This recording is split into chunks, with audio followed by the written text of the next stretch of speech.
بسم اللہ الرحمن الرحیم۔ لوگ پوچھتے ہیں کیا فیض آباد پھر سے آباد ہونے والا ہے؟ لوگ یہ بھی کہتے ہیں کہ کسی نے تو اشارہ دے دیا ہوگا کہ باہر نکلو۔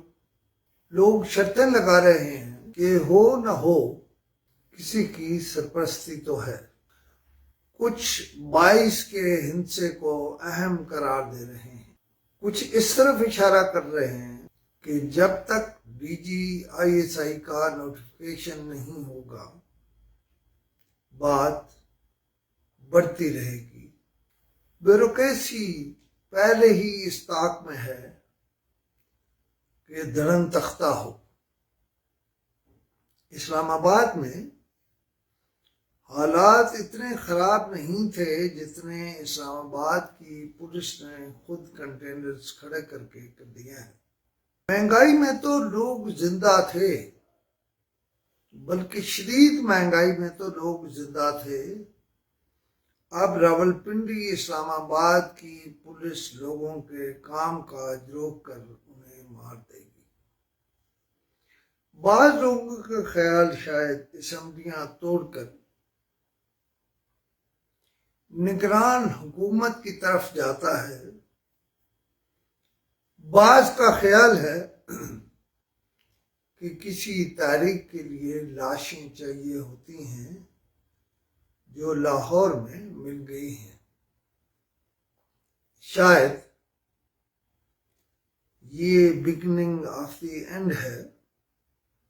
ان حالات میں آپ بتائیے کہ ملک کے کسی اہم ذمہ دار کو دبئی جانا چاہیے؟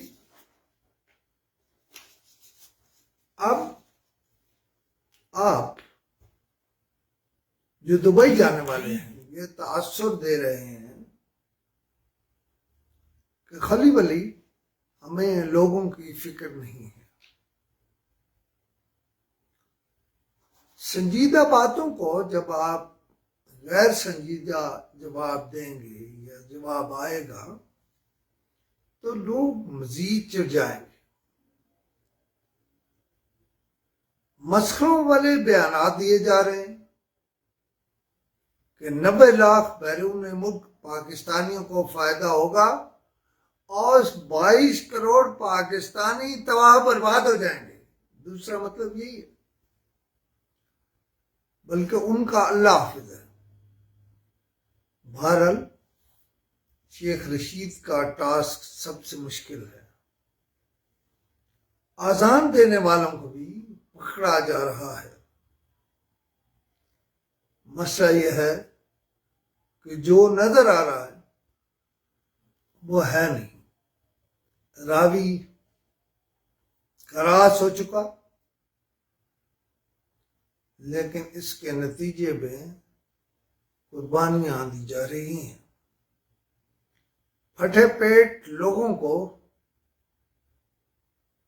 ہسپتال پہنچایا نہیں جا رہا۔ سچ بتائیے، ان حالات میں وزیر داخلہ کا باہر جانا بنتا ہے، اور مجھے اپنے ناظرین سے یہ کہنا ہے کہ دیکھیے، ملک اس طرح سے یا اس طرح کے تاثر دینے سے نہیں چلتے۔ میں نے آج لکھا بھی ہے اور میں کہہ بھی رہا ہوں کہ تمام سے مذاکرات کرو، اور یہ جو مسخروں والے بیانات دیے جا رہے ہیں یہ حالات کو اور خراب کر رہے ہیں۔ آپ مسلم لیگ سے بھی بات کریں، پیپلز پارٹی سے بھی بات کریں، بلوچوں سے بھی بات کریں، اور پختونوں سے بھی بات کریں، تب کچھ ہوگا۔ یہ ابتدائیہ تھا، میں اب آپ سے زیادہ اسی طرح سے گفتگو کروں گا۔